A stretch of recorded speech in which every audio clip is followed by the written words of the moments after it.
hearing words on a winter day. Instead of writing, may I just sit here and dream while I watch the snow falling gently from the gray cloud that is the top edge of the predicted, dreaded storm of the century. The snow drifts down, it stops, starts again.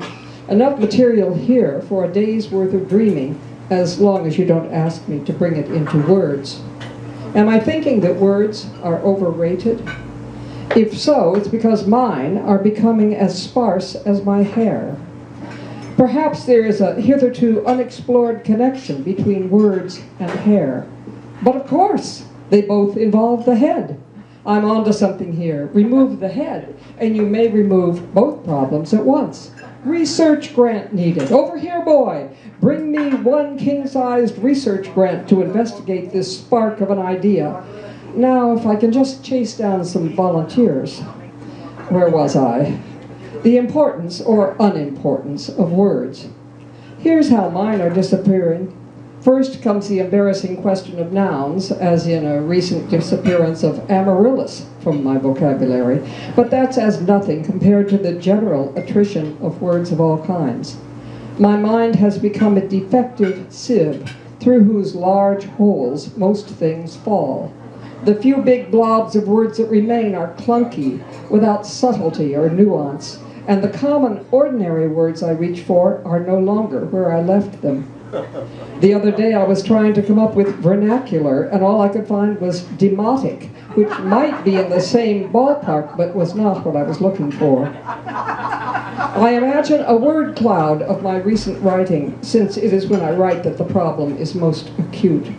A word cloud is a computer analysis of a piece of writing that weights each word based on frequency of usage. The most frequently used words are shown in the largest typeface. It is a humbling experience to see tangible evidence of the paucity of your vocabulary, with very and little occupying inordinately large chunks of space. I'd better move on to something less embarrassing than word clouds.